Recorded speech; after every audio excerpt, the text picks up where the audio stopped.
I've got a PlayStation 5 in front of me which has been to CEX for repair once again. I honestly don't know how I keep ending up with these, but this has been sent in by a customer because he sent it to CEX and they can't fix it. What is the price? So it says on the note here, I had a web conversation with you a couple of weeks ago concerning my broken PS5. I think it has the blue light of death. It will turn on, blue light appears and then turns off. I sent it into the CEX repair service, but the device came back as unrepairable. You kindly said you would have a look at it. I understand that I need to pay an inspection fee alongside any repairs and postage back. I've included a controller, the power lead and HDMI lead just in case you need to check anything with these. And then it's just got his details on it. So yeah, apparently this is a blue light of death. Let's just have a look. Yes, it's a blue light of death. Okay, so with that being said, my name's Hakko, I'm an electronics technician.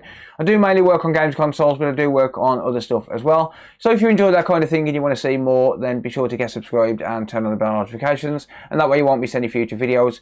If you need to organise a repair, you can get in touch with me at thecody.repair, and if you need parts and supplies to assist in your repair, you can get those on my online store, consolefix.shop.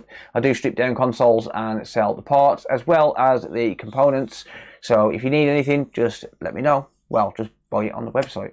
Yeah, give me your money. Anyway, that being said, let's get into today's video. Alright, so yes, my desk's a mess. Yes, I have a bed head. No, I will not do anything about any of it. But anyway, there's the note. It's really busy today. It's the Friday before bank holiday, before May Day bank holiday. So it's really busy today. I've already done, I mean, I haven't done that much really, but you know, apart from like my usual stuff, I've also done a HDMI port and 2 phones. So yeah, there we go. There's the note anyway. Feel free to pause it and read that. But that's the note that came with it. There we go. So let's have a look at this. So like I said, it does turn on for a second and then it'll turn off. That single beep with no light after it shuts off is normal. But yeah, 1 second then off. So I'm going to get this thing apart. This is going to be a 1200 series. We'll get it apart. I'll see what's wrong with it and hopefully we can figure it out. It looks like CEX have been inside. That's assuming it didn't have any repairs before. Wow, that's pretty rough. They did not take care with that, did they? Well, that just about sums up CEX for you. Alright, so before I go any further, what I'm going to want to do is just connect this up to something called UART, which stands for Universal Asynchronous Receiver and Transmitter. And basically what that is it's going to allow us to use the computer to potentially get an error code from this. So basically it's like a diagnostic connection to, you know, try and figure out the issue without having to sit there searching every single power rail and stuff like that for the missing rail or whatever, you know, shorted component or whatever it is. So we need to connect up a TTL device to it so we can connect up to the PC. So we're going to need 3 wires. We're going to need the ground wire. We're going to need a TX wire and an RX wire. I'm going to get rid of that one because, well, I don't need them. So yeah, ground, TX and RX, they're the 3 wires we need. And we need to connect those up in reverse on the PlayStation 5. So TX on the reader needs to go to RX on here. RX on the reader needs to go to TX on here and then ground to ground, so it's sharing the same ground. But yeah, that's the plan anyway. So I'll pop under the microscope and you'll be able to see what I'm doing. So if we take a look here, we've got some points here, some connections. These connections are going to be what we use for connecting up to UART. So on the board then, this pin here is going to be the TX pin. This pin here is the RX pin. And then we've got a ground point just here which we can use for connecting to ground. As I said, we're going to need to connect this up in reverse. So you'll see here, if I get this in focus, my ground is my green wire for some reason.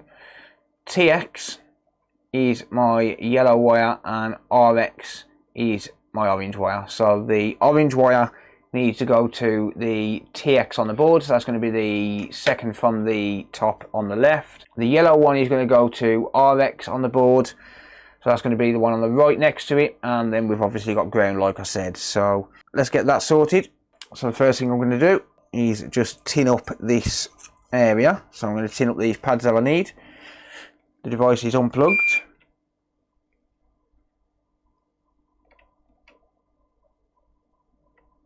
I'll just add some leaded solder.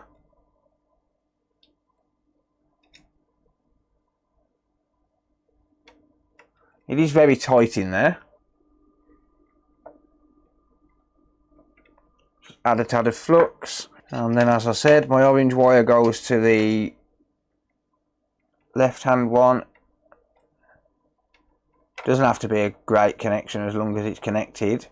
And as long as it's not shorting out with any other pin. My yellow wire next to it. There we are. And then green for ground.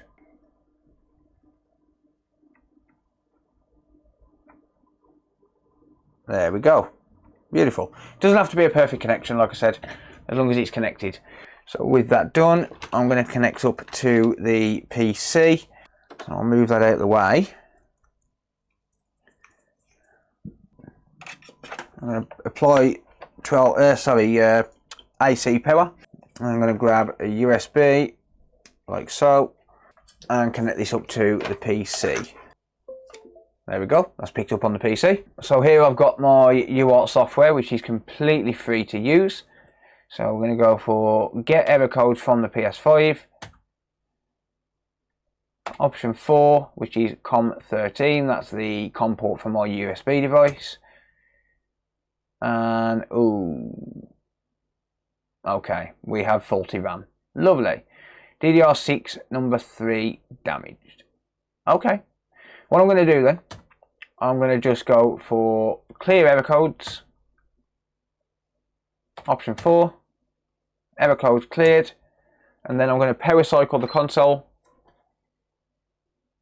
That's just shut down again. So now I can get the error codes again. Option 4, yeah. So the reason I do that is just to make sure it's an up-to-date error code. So yeah, that's showing up as DDR6 number 3 is damaged. Okay, so once that's done, we can go back and press number 6 and buy me a coffee to say thank you for developing this free awesome software. And it'll take you to this page here. Lovely. Okay, so I know what's wrong with it then. DDR6 number 3. So that means that the third RAM chip on this console is faulty and it's going to need replacing. So before I can do anything then, before I can, consider getting a replacement RAM chip or anything like that, I need to make sure I know which RAM chip I need. So the PlayStation 5 uses various different types of RAM. It uses, for example, SK Hynix, or Micron or Samsung. So there's 3 different RAM chips that it can be. So I'm going to need to figure out which one it is first. So I'm going to have to get it apart. So I'll fast forward through this bit. Okay, so, oh no, that's horrible. Don't do that, man. Yeah, that's annoying. So they've ripped this sticker off as well for the front panel connector. That's annoying, man. Welcome to CEX. Alright, never mind. It's not the end of the world. I need to stop getting caught up on the small things, I think. They have not fixed the liquid metal, so I don't know what they've done to this. We've got a dry spot there. Yeah, what have they done to this? I really don't know. Oh dear, never mind. Alright.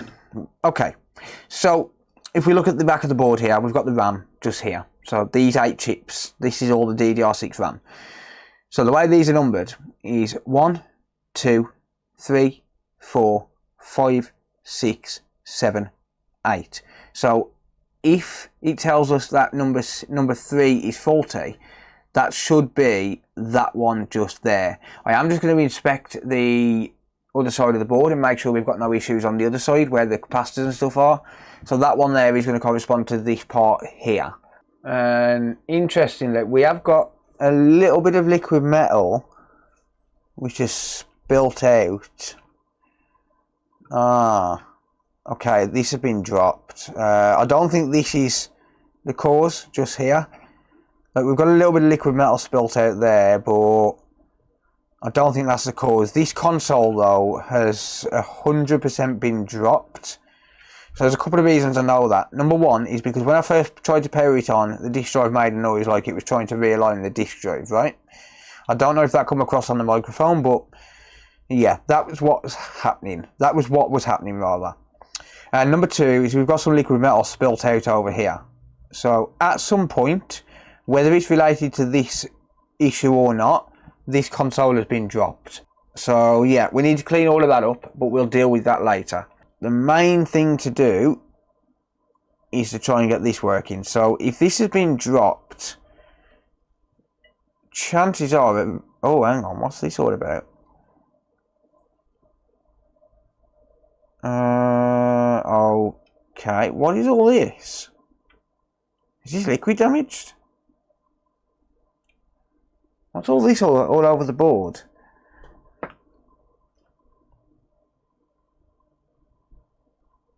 I honestly don't know. No, that's I don't know what that is, but I got a feeling this is liquid damaged as well as being dropped. I don't know what the deal is with that. I don't know what that is. And it's all over this RAM chip, and this RAM chip is the one that's apparently failed. So,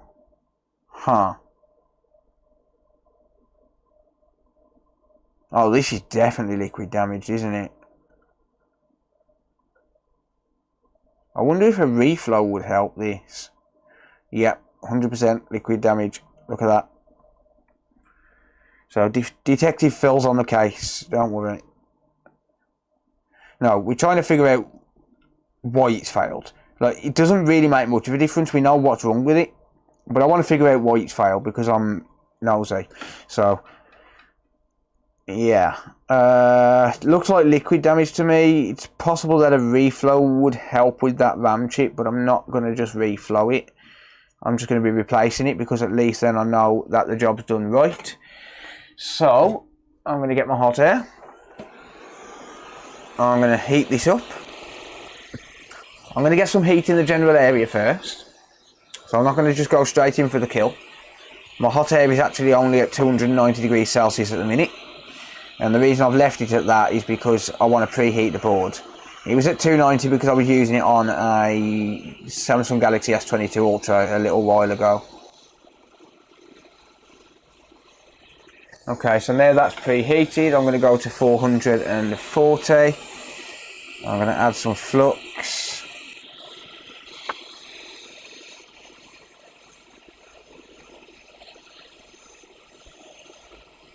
And there we go.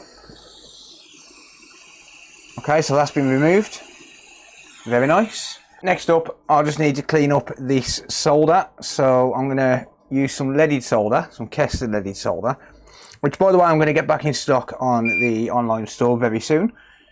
But I'm going to use some Kester leaded solder and just replace all of this solder with leaded. That'll make it easy to wick away. There we go. And now I'm going to use some Goot Wick, which you can get from my online store. So I'll just trim off the end, make it nice and fresh, and just clean this up. So I'm just going to wick away this solder, and that'll then be ready for a new chip. There we go. Beautiful. Just make sure it's nice and flat.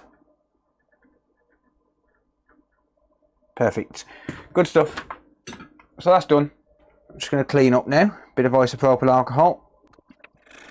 Just get rid of this flux.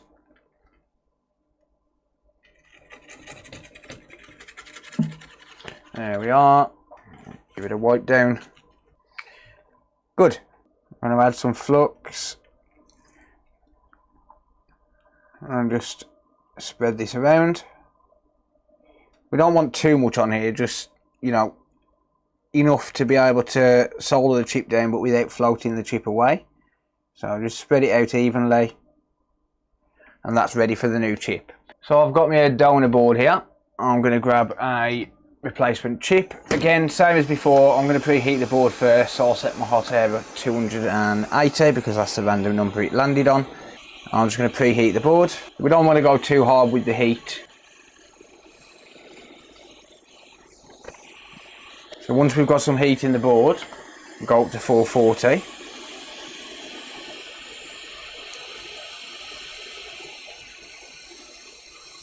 Going to add some flux as well. I've got a very slight bit of damage to the corner of this, but it should be absolutely fine. A couple of little chips in the corner, but it should be okay.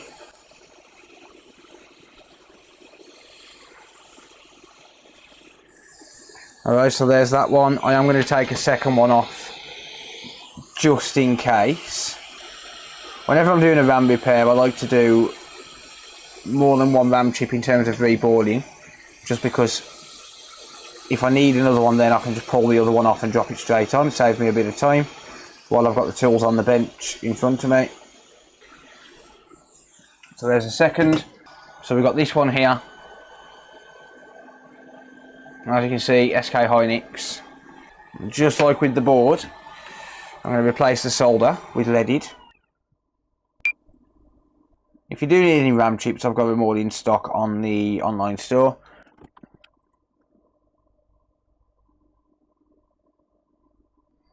I'm just going to wick that away. And bring this other one back in as well, the other one that I took off.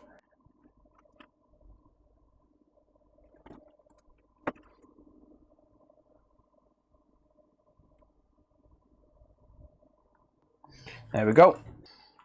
So I'm just going to clean these up.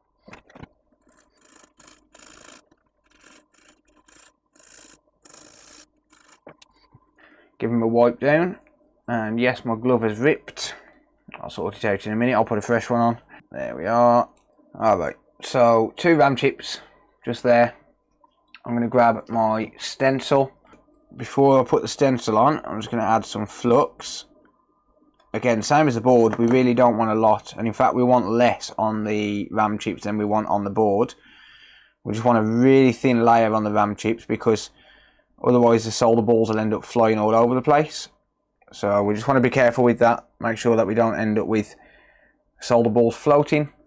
I'm just going to grab the stencil, just line them up. So what I want to do is just drop some solder balls on top of this. So I'm going to take some 0.5mm solder balls and just drop them over the top. There we are. That should be enough. So now I'm just going to spread these out. In fact, I'll just add more because I can always remove them afterwards. It'll just make it easier for me now.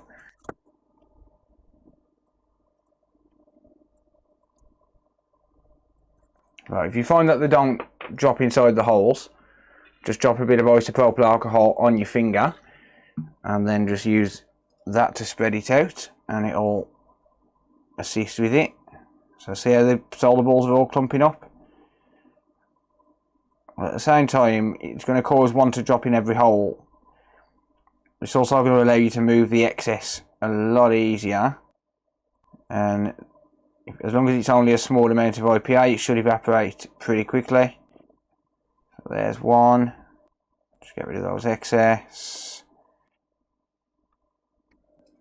I'll do the same again. Bit of IPA on my finger.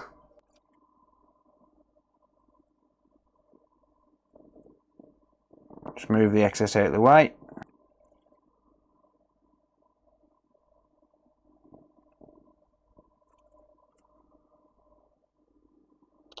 There we are.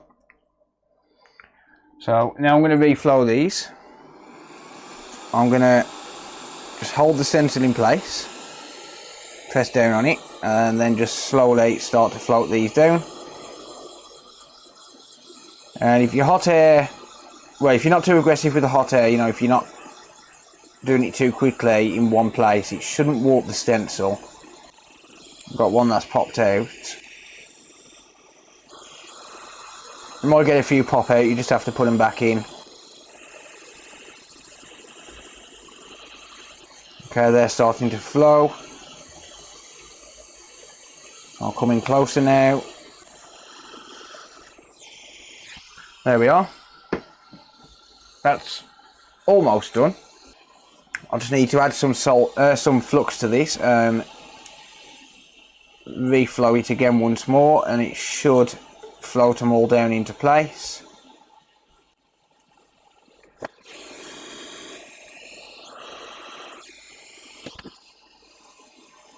I'm going to move the stencil.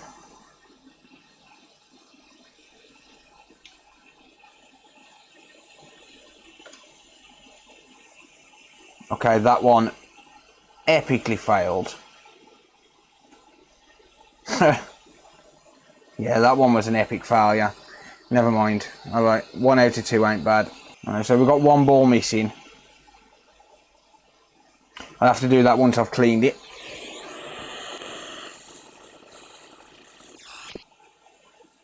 Just add a solder ball there. No. Okay, so that's going to be a bit of a nightmare.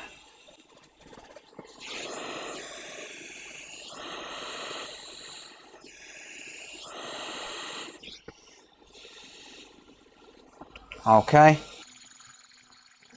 Final reflow. There we are. I'm not going to worry about the other one for now. That was an epic failure. I'm just going to bring this back in. Make sure it's oriented correctly. So pin number 1's indicators there. And the arrows there. Okay. Make sure it's lined up. So if you press down on the chip as you're lining it up, when it's not lined up, it's going to wiggle. As soon as it finds its spot, it won't wiggle because the solder balls are biting on the chip, or biting on the board rather. Okay, let's flow that down.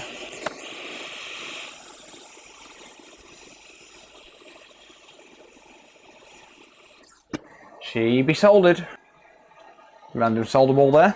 Alright, just going to clean the edges and then come in and clean the rest. There we go. Beautiful. Alright, so let's just get this board back in. I'm only going to partially be reassembling this. I'm not going to fully reassemble it yet. I want to make sure it turns on first. So I'm just waiting for this to cool down. So while I'm waiting for that, I'm going to disconnect UART. Not that it's needed. You know, I can leave it on there and it will still work. But I may as well disconnect it now. There we are. And because I'm still waiting for it to cool, just give it a little bit longer by cleaning this area. So a bit of IPA, just clean up the flux. There we go. And now I'm going to test it.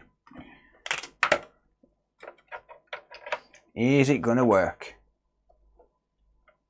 Ready? Oh, no.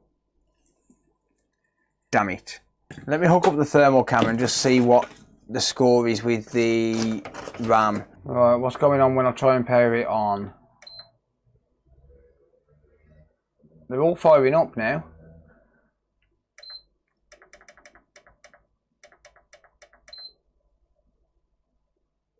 Yep, all the RAM's firing up. Okay, let's connect up UART again. Let's have a look. So we're going to clear the error codes. Damn it. I haven't plugged it in. That might help. Okay, UART ready. Clear error codes for.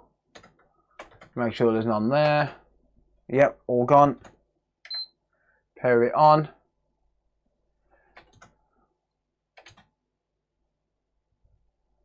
DDR6 3 damage replacement required. Okay, well, it says that RAM chip is still faulty. So, I am going to try and do it again. I'm going to try replacing it once more. I'll replace it with this one that failed. Just in case that is damaged to a point where it isn't going to work. But we're still getting the same error code on RAM. So just for the record, if someone bought one from me, that one that I pulled off with damage to it, it wouldn't have been sold. Just FYI. So I'll speed through this, just reball this once more. Okay, there we go. Nice and quick. Okay. Let me get this out. or get it off rather.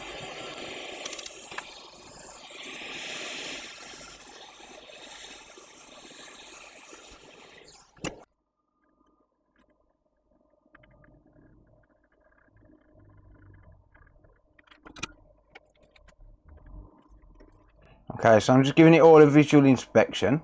Are we missing a... I might be missing a resistor or something there. I'll have to double check. RAM chip looks good.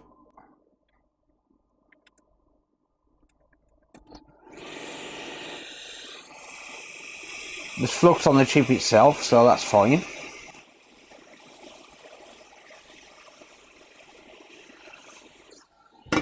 There we are. So that's all back together, or at least enough for testing. So if it don't work now, then we need to look at trying to figure out what else could be wrong with it, right? Oh, damn it. It's still not low. It's still not working. That's 2 RAM chips I've tried. I'm going to read it on UART once more. DDR3 RAM. What on earth? How is that possible? God damn it. I mean, unless it's because it's a very slightly different version of the RAM. Alright, I'll tell you what. Because I know this has been dropped, right? 100% this has been dropped. I'm going to remove this. I'm going to inspect under here for any liquid metal. And also inspect under the APU for liquid metal as well.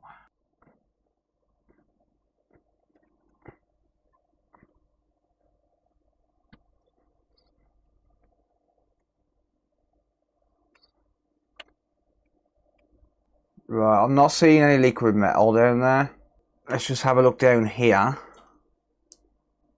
Nope, not seeing any. Alright, let's clean up this liquid metal so I can inspect the core. Make sure that's not cracked.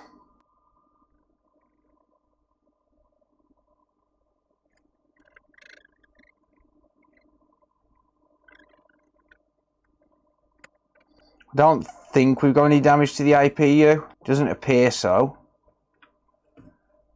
And yeah, there's definitely no damage to this area where the RAM is, or on this particular RAM chip rather. So there's only 2 things that I can really think of here. Number one is it could be that it's a slightly different RAM chip. That's possible. So I'm going to have a look on my donor boards and I'm going to see if I've got another RAM chip. If not, I'm going to reball this one that originally came off it and I'm going to put that one on and just see if it was a damaged solder ball. If it's not that RAM chip, if it's not because it's a mismatched RAM chip, then it's got to be because of maybe a cracked solder ball or something like that under the APU where the RAM connects to it. Because the RAM itself is powering on. I've confirmed that with a thermal camera. So yeah, I'm going to have a look through my donor boards and see if I can find the matching RAM chip for it. Okay, I've got 3 donor boards here which have all got SK Hynix on them. So this is the RAM chip which was took off. Wait, is it? No, it's that one. Yeah, it's that one. So that's the one that was took off. H56G42. Okay, so it's not that one. Honestly, I don't think I'm going to have any. Yeah, not that one.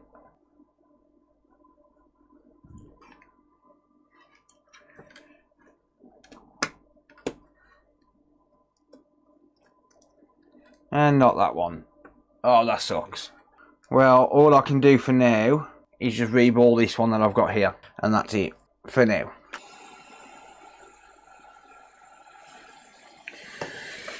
Right, so that's reballed. Let's get this RAM chip back off and I'll put the other one back on. So the one I've just reballed, obviously that's the one that I initially took off. So I'm just trying basically try that one again, and then if that don't work I'll go over the other options that I've got.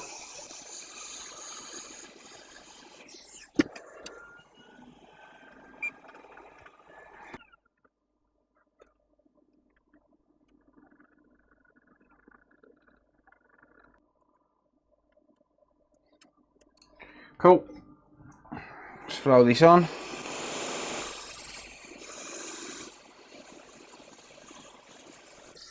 Good. That was a bit out of focus, I'm sorry about that, but yeah, there we go. That's done. I've just realised I haven't sorted out the liquid metal on this yet. Oh, there we go. Let's get that liquid metal sorted. It was just a cracked solder ball.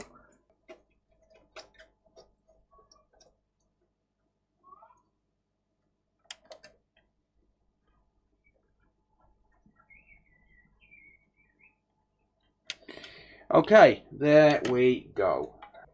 Okay, let's just desolder this. Beep, you bastard. I said beep. Thank you.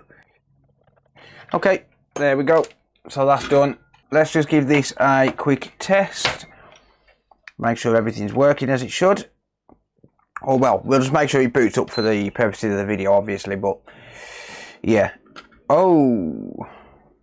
Uh-oh.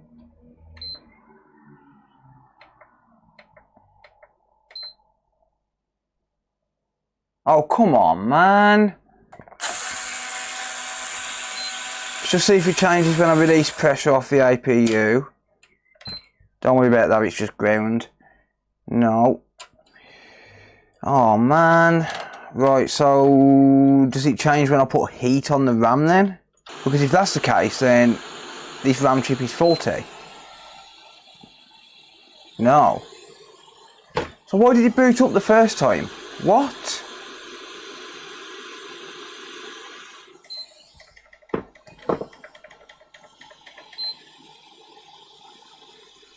What the hell, man? Come on.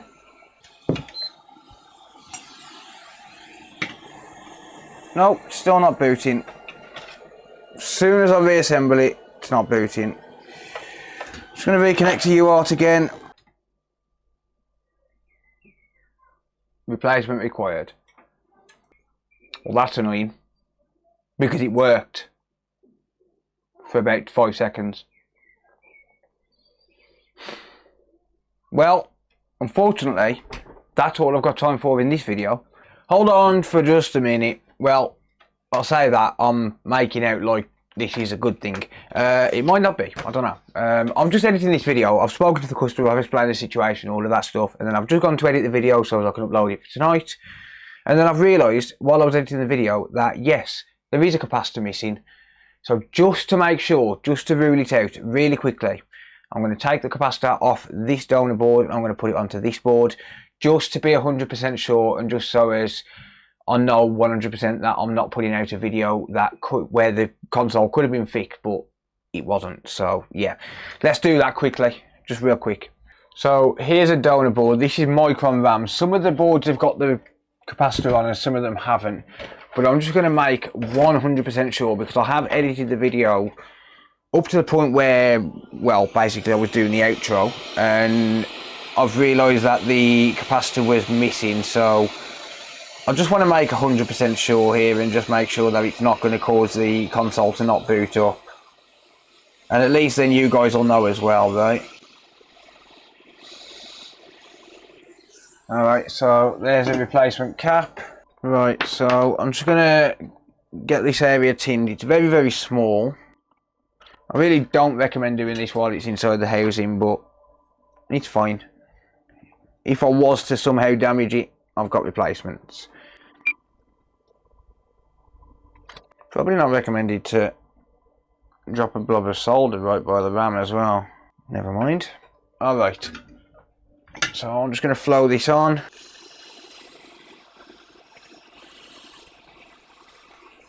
There we go. Doesn't help that I've got a heatsink in the way. Alright, so I just wanted to make sure, just to, you know, rule it out and stuff. Nope. Well, back to the original outro.